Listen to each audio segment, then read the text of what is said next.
Olá, estamos aqui para apresentar mais um programa Letras e Mídias. Eu sou Francisco Malta, aluno no curso de Letras da Universidade Estácio de Sá, e comigo os habituais participantes, professores Gilda Cortes Jegues, Ivo Luquezzi e Terezinha Val. O pensamento teórico da psicanálise no Brasil passa obrigatoriamente pelo nome de Magno Machado Dias, ou, como ele gosta, M.D. Magno. Diversos livros, seminários, colégio freudiano, prática acadêmica e clínica, entre outras referências, traduzem sua importância. Bom, eu começaria com uma pergunta, professor. Que colaboração o saber psicanalítico presta a um profissional de letras?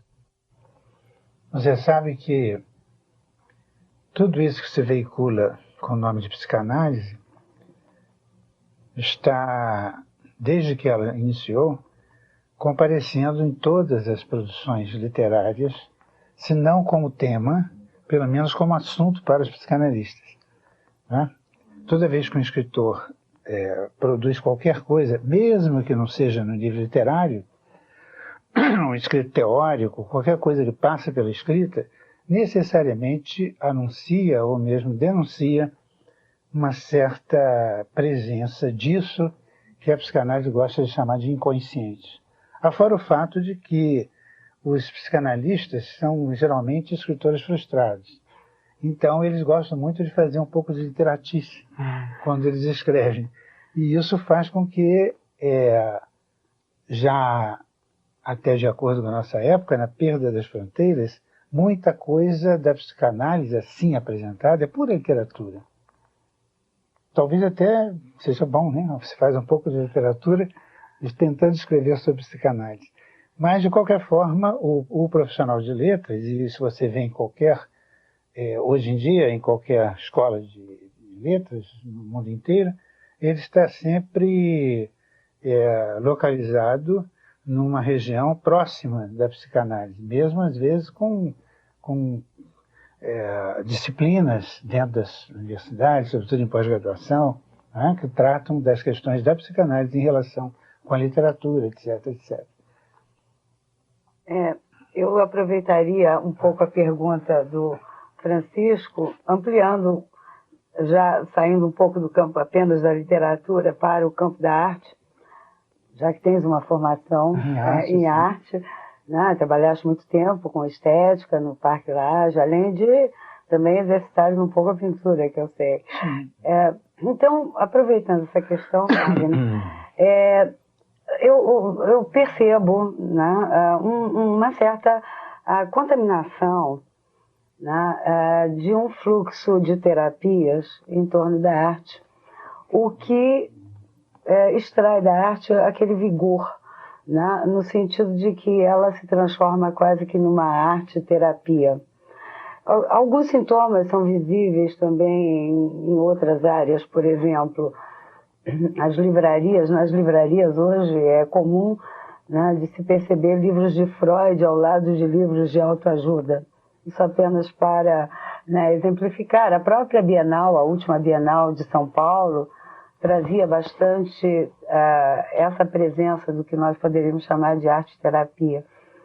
E tu dizes que, né, muito da escrita psicanalítica é literatura. Então, como vês esse movimento né, de arte abrigar uma função que não é propriamente artística e de o saber psicanalítico, né, trabalhar com questões que seriam próprias da arte, no caso da literatura?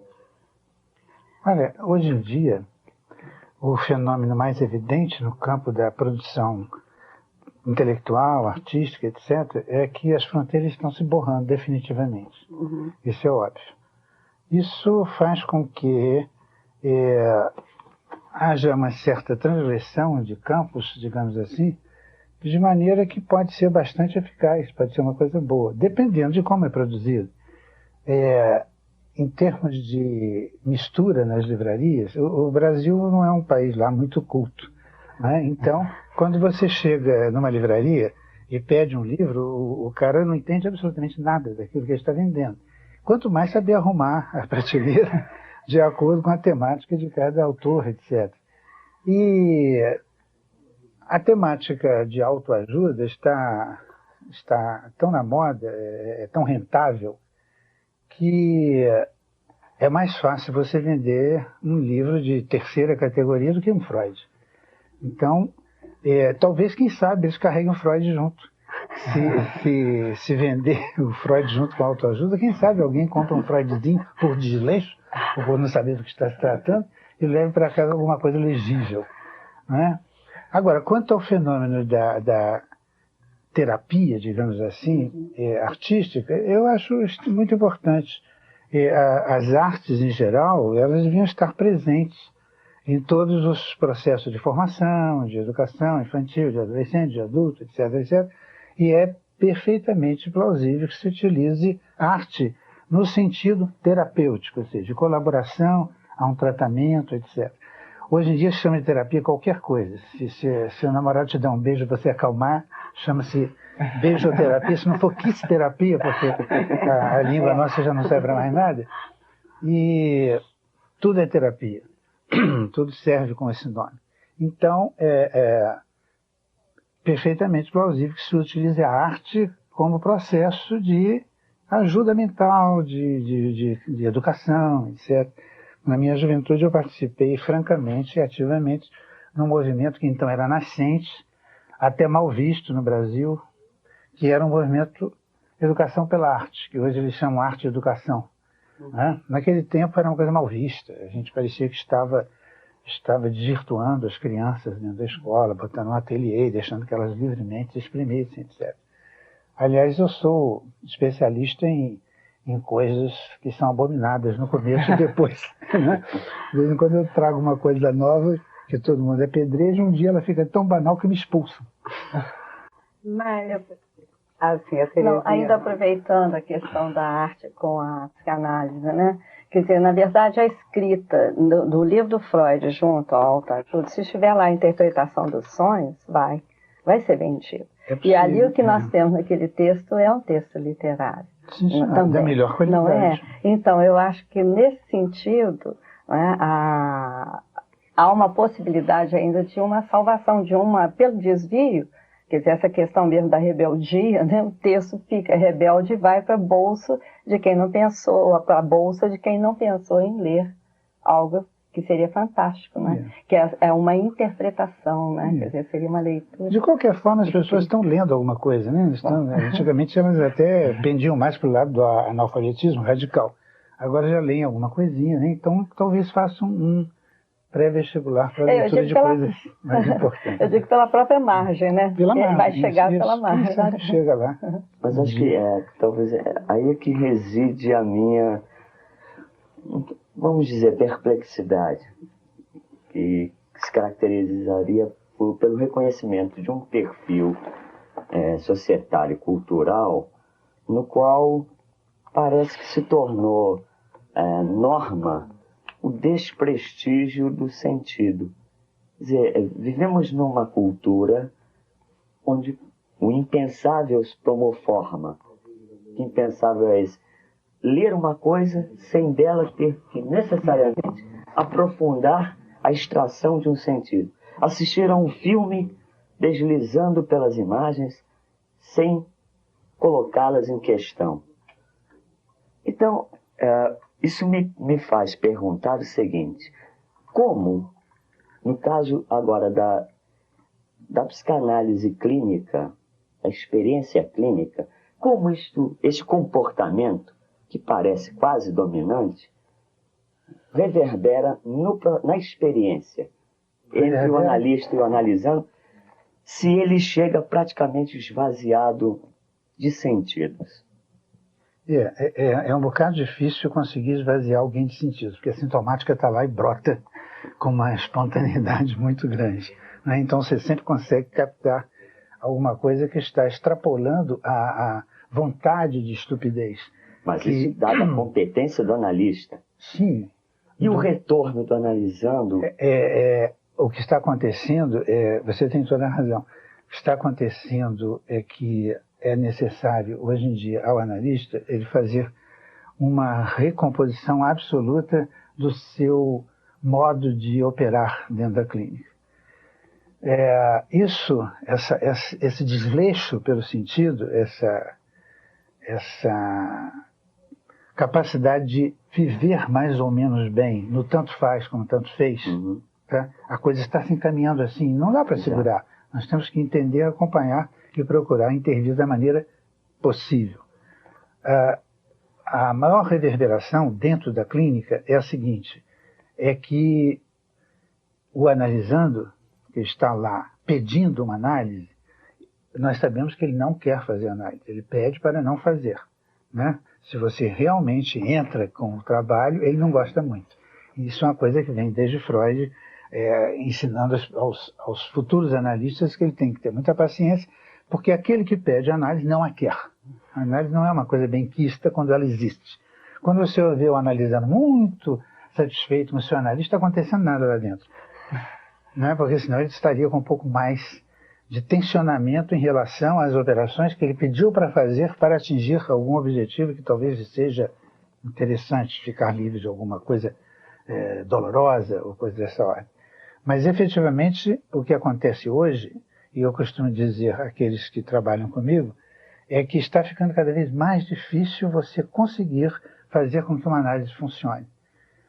Sobretudo pelo fato de que não há pressão quase nenhuma sobre uma pessoa que pede análise, a não ser a sua própria sintomática. E mesmo essa sintomática está sendo facilmente negociável no mundo hoje. Você negocia os seus sintomas com o próximo de tal maneira que você não precisa ficar livre deles, não é? Ou, mesmo que não fique livre deles, você não precisa nem dialogar com eles, conhecê-los mais ou menos. Então, nós estamos com o mesmo problema que tem o professor dentro da escola. Você sabe que o professor não pode dar aula mais, né? Praticamente impossível, porque os monstrinhos são absolutamente mal educados, fazem bagunça e são incapazes de escutar mais de 5 minutos de um... Isso tudo está funcionando assim. Na análise acontece a mesma coisa. Qualquer pressão mínima já faz com que a análise ou tenha que se interromper ou tenha que durar muito mais tempo. Ao contrário do que nós gostaríamos, que ela até fosse mais rápida. Ela tem que durar muito mais tempo porque você tem que ter paciência, se quiser. Se não quiser, você manda o analisando embora, também não é obrigado a ficar com ele, né? Você tem que ter paciência de esperar que a bobagem se decante. Às vezes você precisa até esperar que consiga doer um pouquinho, para ver se dá um certo jeito. Mas não adianta ter saudosismo com essas coisas. O mundo está se transformando desse modo, nós temos que acompanhar desse jeito e vermos aonde isso vai e o que é possível fazer com o que se tem. O professor Ivo teria uma complementação a ser feita? Na verdade é inevitável quando se conversa com quem aqui nos presenteia, né? Que é o Magno. A cada resposta que ele dá é um outro laboratório de inquietações que vai... Então não tem fim. Mas digamos, para fechar um pouquinho o que foi detonado pela sua fala final, do bloco anterior, isso me fez pensar que, com o peso da sociedade de consumo como aí temos, será que o analisando, conscientemente ou não, provavelmente não interiorizou o perfil de consumidor, quer dizer, analisando o consumidor, e nesse sentido ele vai à procura de uma cura, mas estabelecendo um pacto que trai esse próprio fundamento, na medida em que ele vai à sessão para falar sobre aquilo que ele, em princípio, gostaria de falar e sair de lá tendo ouvido apenas aquilo que o apraz. Será que esse fenômeno estaria ocorrendo ou não? É o mais frequente. Nessa multidão de terapias que aparecem no planeta, de um modo geral, tirante até o título de psicanálise, de um modo geral, o que se procura é alguma relação amorosa e especular que satisfaça por alguns minutos o ego do analisando. E eles recebem isso e pagam por isso e recebem a mercadoria direitinho que eles pediram. de modo geral, como eu disse, pedir uma análise já é um princípio de traição. A pessoa não quer efetivamente passar pelo que tem que passar. Isso então está obrigando ao surgimento de uma nova psicanálise? Para dar conta disso? Falamos disso daqui a pouco. Mas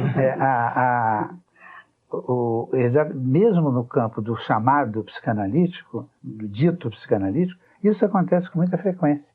Né?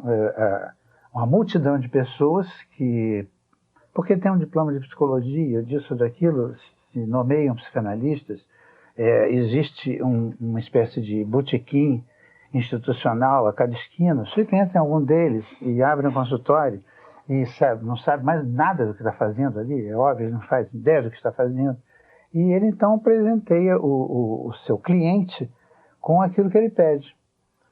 Mas você conseguir realmente fazer com que funcione uma análise, hoje em dia é uma coisa muito difícil. Você tocou no tema nova psicanálise, naturalmente instigando é que eu fale da minha posição de tentar recompor, pelo menos do ponto de vista teórico e também do ponto de vista clínico, mas pelo menos do ponto de vista teórico, o campo psicanalítico. A psicanálise precisava ser mais bem colocada pelos ditos intelectuais, professores, entenderem talvez melhor o panorama da sua chegada e da sua instituição no mundo. Nós temos a impressão errônea, suponho eu, junto com outros teóricos que existem por aí, de que se faz uma oposição entre fé e razão completamente deslocada. O que significa isso?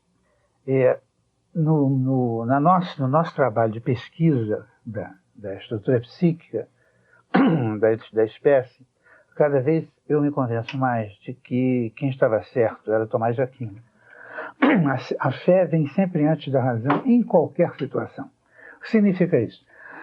No tempo em que a gente supunha que havia fundamentos, sejam eles religiosos, ou teológicos, ou de natureza racional, supostamente demonstrada, nesse tempo se supunha que havia uma distinção entre fé e razão apoiada na fundamentação racional de determinados encaminhamentos. Isso foi para o Beleléu, como todo mundo sabe. A razão é uma coisa muito flu, ela tem sua função, mas ela precisa de um mínimo de aposta. Ou seja, antes ainda de ter razão, você precisa ter fé. Botar fé, como eu costumo dizer. Você tem que botar fé num princípio teórico para ele começar a funcionar e depois ver se dá certo. Não é isso? Então, de certa forma, a fé não precisa da razão. Não precisa dar nenhuma razão para ter fé. Só os ateus empedernidos, que geralmente são teólogos, querem demonstrar a existência de Deus. Ninguém precisa disso. Eu tenho fé ou não tenho. Não é isso? Agora, a razão... Lacan costumava dizer que os verdadeiros ateus são os teólogos. Né? A razão é outra história. Você pode montar um aparelho extremamente bem construído, do ponto de vista racional, etc., mas necessitar também de uma fé naquilo para começar a funcionar. Não é isso? Não adianta fingir que não tem fé, que está só fazendo uma pequena aposta. Qualquer aposta é fé. Você joga na loteria com fé de que vai ganhar sozinho aquela montanha de dinheiro. Não é isso? A fé pode não funcionar, mas você a tem. Bom, isso significa que alguns aparelhos que parecem estritamente subditos à ordem da fé não são. Eles podem ter se transformado em religiões por aplicação dessa fé numa certa narrativa. Tá? Então você tem, digamos assim, você tem um princípio grego de racionalidade, que todo mundo conhece, que é o que mais se repete nas escolas, o que mais se transmite na ordem cartesiana do mundo que ainda sobra por aí. Né? Mas você tem um outro princípio de razão que ele não é subdito à ordem da fé da narrativa, como é, por exemplo, o caso dessas três religiões semíticas, monoteístas, semíticas e monoteístas, né? Como o judaísmo, o islamismo e o cristianismo. Né? São religiões. A fé que suporta a sua entrada nesta ou naquela religião é fé na narrativa não é fé na razão, mas eles são uma ordem de razão. Este campo de cá, digamos, se esse daqui é grego, esse aqui é egípcio, vamos chamar assim, não é? São duas ordens de razão diferentes. Essa daqui procura uma demonstração na multiplicidade, e essa aqui é a ordem da singularidade, né? que foi capaz de inventar o chamado monoteísmo onde quer que ele apareça. É um passo gigantesco na história da humanidade, porque é a invenção da transcendência. Então isso é extremamente superior em nível racional às formações de crenças, etc., que havia anteriormente. Então isso é um pensamento racional de razão diferente da razão grega. Ora, a psicanálise no seu cerne, ela é da razão de cá. Ela é originada na razão da unicidade, na razão de lidar com esse aparelho transcendental e com o psiquismo funcionando sob a égide, digamos assim, digamos, monoteísmo, mas do pensamento singularista. É claro que tudo que apareceu deste lado, assim como, por exemplo, na Igreja Católica, né, na teologia cristã em geral, na católica em especial, dialogou com o lado de cá. Tentou fazer um lado reconhecer o outro. Como acontece, por exemplo, com toda a teologia da Igreja, quando entra Aristóteles, etc., etc., né? O nome da rosa, essas coisas. Né? Muito bem, a psicanálise começou aqui. Freud fazia o esforço de bancar o cientista, ou o filósofo, sei lá o que ele, no fundo, queria ser, e tentar cruzar, né, a ordem grega com a ordem que eu chamo de egípcia no funcionamento da coisa. Mas acontece que, no cerne da psicanálise, a ordem dominante é a ordem singularista. Chame de monoteísta, se você quiser. E ela, por mais que esses pensadores, Freud de começo e os outros depois, tenham feito um extremo esforço de deslocar, por abstração, da narrativa que fundou as religiões, bem ou mal, Freud é judeu demais. Ou seja, ele é excessivamente judaísta. Né? Donde os aparelhos teóricos de melhor qualidade de abstração que ele inventou serem, na realidade, um pouco subditos à ordem judaica, como, por exemplo, a mentalidade de Édipo e essas coisas. Né? Lacan chega com uma tentativa de retomar o Freud por inteiro, refazer a leitura e abstrair mais o processo. Ele consegue. Né? Ele dá um passo enorme, ele arranca o Édipo, joga fora e cai no cristianismo mais deslavado. Ou seja, ele inventa o nome do pai. Quando eu digo isso, vocês verem, eu não estou falando mal dos meus antecedentes, porque eles são da melhor qualidade, eu os prezo demais. Eu estou simplesmente dizendo que o esforço de abstração dentro da mesma ordem de razão é enorme, porque esses movimentos, tornados religiosos pela narratividade, tá, tomaram sintomaticamente o mundo. Então, pensar na mesma razão, na mesma ordem de razão, abstraindo, é muito difícil. Não é isso? Então, você veja, eu diria que Freud é um monoteísta meio parecido com a ordem do Jeová, embora ele abstraia isso ao máximo. Lacan dá um passo de abstração, independentemente da sua época, de estar mais ou menos ligado aos efeitos intelectuais da sua época, estruturalismo linguístico, estruturalismo antropológico, matemática Bourbaki, essas coisas que existiram ali em volta, ele faz um esforço de abstração. Mas se você olha de novo, passado um longo tempo, né, já fazem 20 anos que o moço morreu, você vai ver que ele efetivamente não conseguiu extrapolar a ordem cristã. Ora, a psicanálise tem a obrigação de extrapolar isso? Tem, porque isso é narratividade. Isso aí é sintomática de alguns. Mas aí aquele problema, você me detona uma outra curiosidade. Quando você se diz ser magno, com o que isso significa dizer, né, não freudiano, não lacaniano, porque eu sou eu, isso está nos seus textos. Então, à luz dessa tradição, como vocês constrói seu ponto de convergência ou de junção que aponta, então, para uma nova mente. Dizendo justamente o contrário. Eu sou freudiano, eu sou lacaniano. Os outros é que não têm sido muito bem. Quer dizer, tentando... Eu não estou aqui para fazer gracinhas. Ou seja, vamos inventar uma coisa diferente. Porque eu não trabalho no showbiz. Eu trabalho com psicanálise. Chega um certo momento em que você se vê acuado. Você vê duas coisas. Primeiro, que você se aprofundou no movimento dessa tal psicanálise. Você viu com clareza certos sintomas agindo com muita pressão dentro da psicanálise. A psicanálise precisa fazer sua análise frequentemente. Ela precisa manter-se no processo da análise da psicanálise para ela poder se libertar dos sintomas da sua fundação. Não é isso? Afora isso, você vê que o mundo, de repente, rapidamente, você vê 10, não precisam 20 depois da morte de Lacan, 10 anos depois, o mundo já tinha exigido certas formações de nossa parte, já tinha proposto certos problemas que não têm mais a ver com as respostas dadas. Isso? Das duas, uma. Ou você faz uma pequena igreja, fica lá repetindo a cartilha ou o catecismo do que você aprendeu e juntando pares ao redor, uns aplaudindo os outros. O cara faz um congresso, aí você escreve uma bobagem, que maravilha. Em compensação, você dirá que eu também fiz uma maravilha. Nós ficamos tão felizes. E a coisa permanece.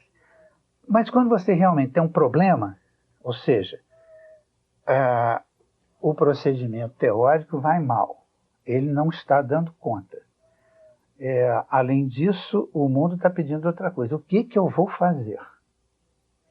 Aí você começa a pensar tudo de novo. Então, nessa linhagem aqui, o que eu tenho tentado fazer, que foi mais ou menos apelidado ao meu redor de nova psicanálise, e aí eu inventei o nome novamente, para não ficar com esse nome nova psicanálise. Então, justamente tentar abstrair um pouco mais. Para além de cristão e de judeu, tende a abstrair um pouco mais para a psicanálise encontre o seu verdadeiro lugar. Não dizendo que eu vou consegui-lo, quem sabe é o terceiro ou quarto depois de mim, mas a gente faz um esforço de empurrar. A fala do Magno me ensejou algumas reflexões, e uma das questões que eu gostaria de perguntar, Magno, é quanto ao nosso processo cultural na nossa sociedade de consumo, que promete uma felicidade comprada. E essa felicidade comprada, ao que se percebe, ela traz a reboque um mal-estar na civilização. Ou seja, uma profunda melancolia. As pessoas hoje se veem tomadas por noção de fracasso, de impotência. Então, eu te perguntaria, haveria aí uma defasagem entre a teoria psicanalítica e uma razão prática na psicanálise ou não?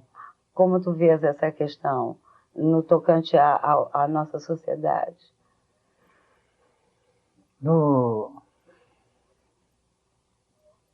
Meio complicado.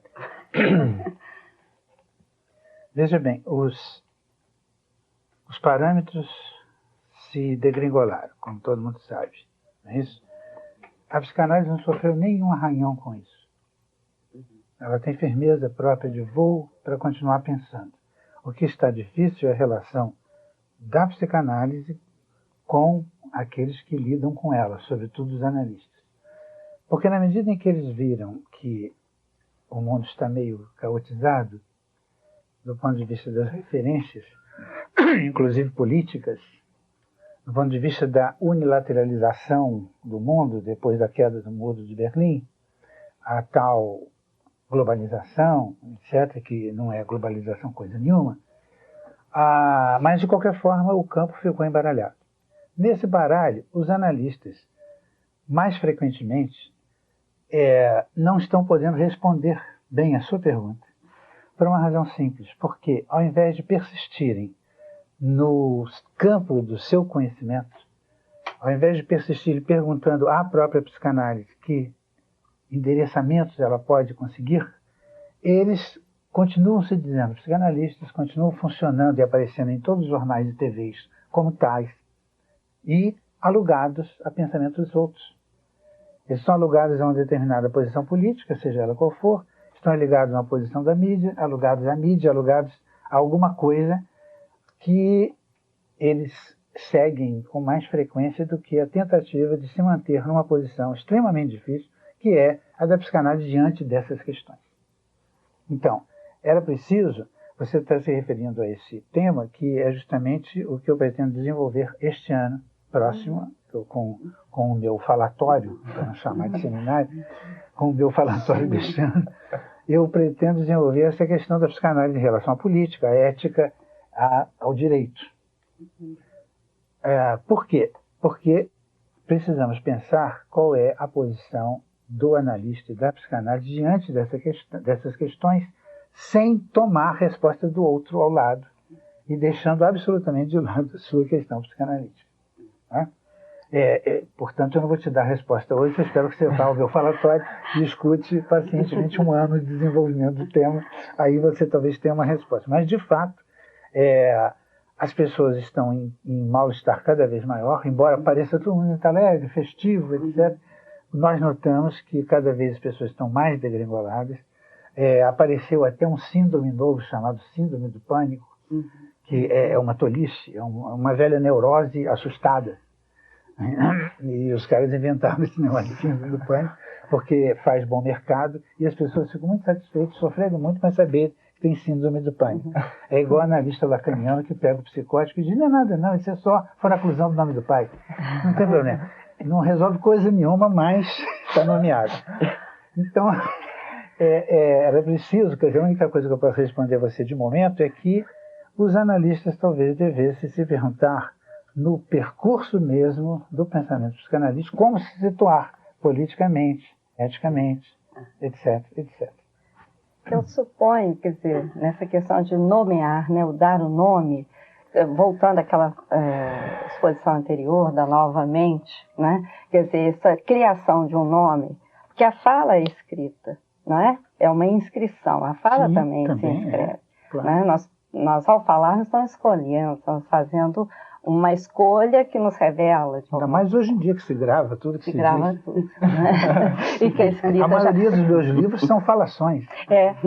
Pois eu gostei do falatório. É uma nova criação. Então, a nova mente, né? Também é uma nova forma de ver a mente e, ao mesmo tempo, uma nova forma de intuir a fé, né? Criando um jogo aí entre nova mentira, uma nova ficção, uma nova fé e, ao mesmo tempo, uma nova revelação. E, ao mesmo tempo, epifania, tudo de novo. Tudo de novo, né? Comecemos outra vez. Isso. E se a gente pensa isso em termos de literatura, pensa de um jogo de palavras, a gente vai ao riso. Vai ao riso, vai ao jogo de palavras, ao xiste. Eu li um texto seus, a Gilda até testemunha, porque eu ria muito, eu gostava muito. Isso é bom. E pensava, não, eu ria pelo prazer. Diz que não serve para nada, mas serve para rir. Não, eu me lembro da Miloca, por exemplo. A Miloca? Miloca, por exemplo. Gostei muito daquela textos literários. E você não riu com os textos analíticos? Não, mas há o prazer ao lado disso, porque o humor está, né, dentro desse texto, a ironia, o texto irônico, não é? Isso é importante. Então, o que eu queria perguntar é exatamente isso, quer dizer, essa nova... A literatura trabalha com a ficção, então ela se apropria também da psicanálise, né? E aí, como também a psicanálise vai trabalhar com a literatura para... localização de casos, né, talvez. Então, quer dizer, como é que fica essa questão numa sociedade globalizada, de consumo, sem destino, a sociedade daqueles que são sem, né, sem nada? É o Easy Rider, né, mas hoje é aquele que não tem comida, não tem emprego, não tem projeto. Tive em termos de globalização, quer dizer, né, e o papel da psicanálise aí, quer dizer, como uma teoria de fé, quer dizer, que vai levar uma ética também. Olha, o que eu suponho, pelo meu ponto de vista, pelo que eu venho construindo, bem ou mal, é que, bem trabalhado, não existe, talvez, um discurso mais fiável para o futuro do que o psicanalítico. Né? É claro que não será essa repetição de velharias que nós temos visto, e é normal, né? Você vê que até hoje nós temos instituições de horóscopo, né? Isso vai durar. Qualquer coisa que acontece dura. Não é? É só você fazer um clube de alguma coisa, mesmo que, não é mesmo?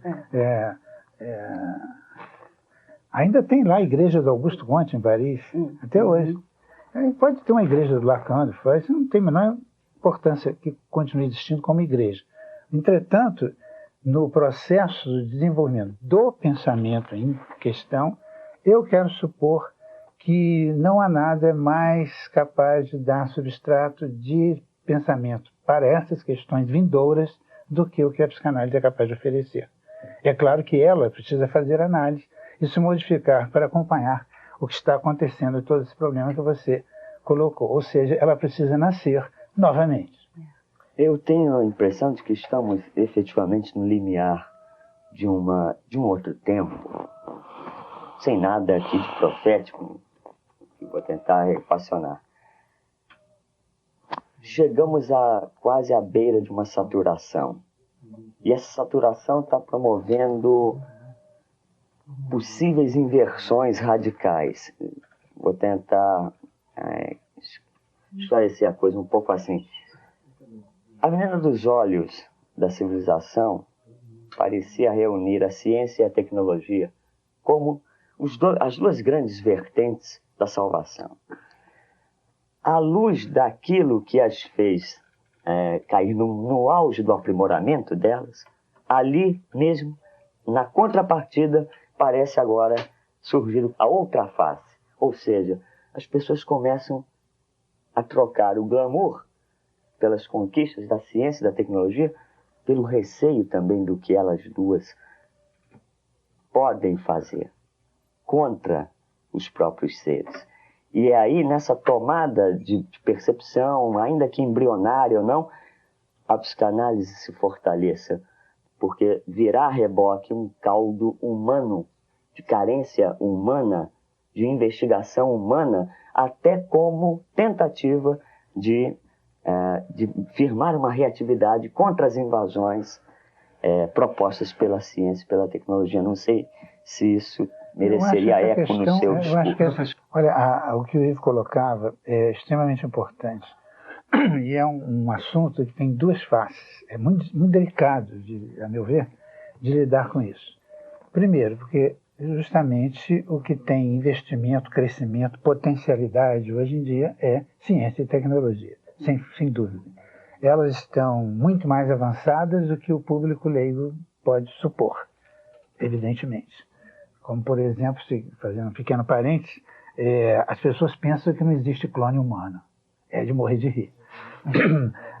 É claro que isso não vai direto para a massa, porque também não convém. Não se sabe como lidar com isso. Mas a questão tem duas faces. Por quê? De um lado, realmente, as pessoas que estão um pouco mais distantes do aparelho de produção e reprodução de ciência, de técnica, de tecnologia, elas ficam assustadas efetivamente, porque não têm a menor condição de controle sobre isso, nem de entendimento imediato ou a médio prazo dos efeitos dessa produção. É realmente assustador para eles. Por outro lado, também, há um pouco de reação, um pouco de pensamento reacionário, penso eu. Porque, efetivamente, a mim, me parece que a tecnologia está muito atrasada. Ela não tem que assustar ninguém, porque ela está atrasadíssima. Acho que nós somos medievos em termos de desenvolvimento tecnológico. O mundo, quero eu dizer, né? A quantidade de coisas, não se sabe nem curar uma gripe, por exemplo, né? Ao mesmo tempo que há que haver algum diálogo, algum tipo de relação, de aproximação entre o público e a produção tecnológica, de maneira que se possa entender como isso pode ser regulado, sem grandes sustos, com o que é bom fazer, o que não é bom fazer, etc. Agora, por outro lado também, o que me parece, quando você há pouco colocava, Ivo, que estamos entrando, queiramos ou não, num tempo novo, eu não vou desenvolver aqui, porque seria muito longo, mas eu costumo dizer que estamos entrando no que eu chamo de quarto império, que eu chamo império do espírito, ou seja, em que as funções abstratas e simbólicas, elas vão se deslocar cada vez mais dos seus apoios figurativos. É o caso, por exemplo, da psicanálise, quando eu critico Édipo e agora em nome do pai, que ele precisa cada vez deslocar mais. E o que está estranhando, o que é estranho é que a produção exacerbada no ápice, na ponta da tecnologia, é mais espiritual do que pode o grupo humano receber. Onde está o atraso? Então, acho que há uma grande interrogação.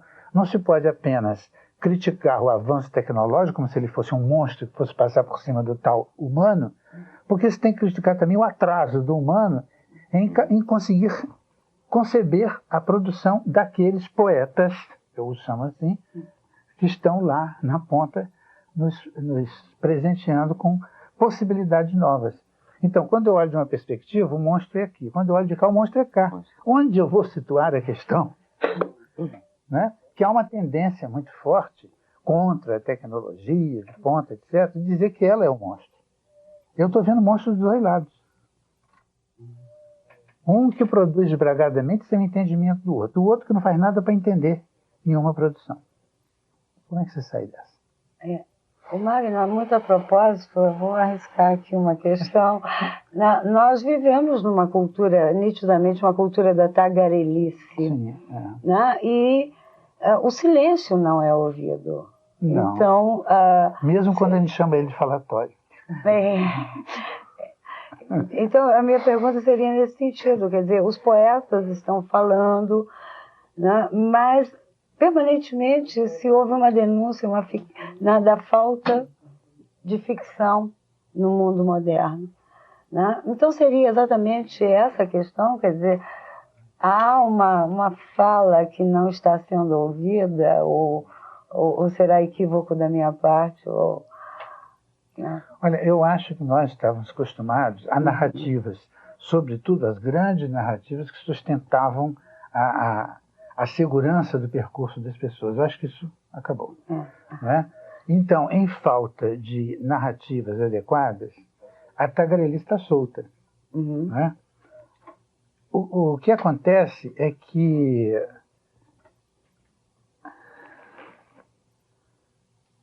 talvez a narratividade tenha que ser pontilhista.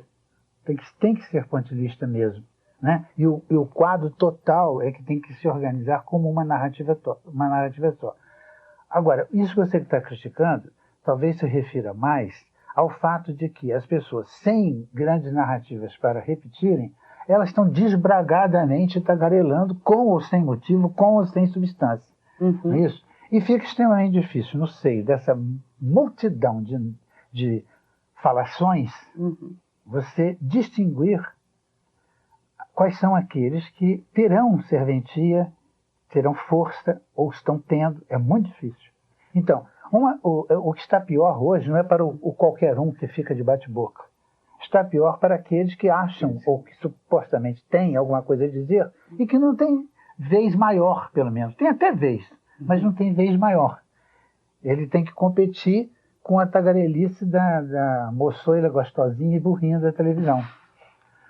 Ele tem que competir com todo tipo de coisa desse nível. Então, é como eu costumo dizer, talvez seja melhor você tem o que dizer, diga, e diga, tá aí, quem quiser que leve, quem quiser, o problema não é meu. Ou seja, mas por outro lado, o mundo está regido pelo espírito marqueteiro, né?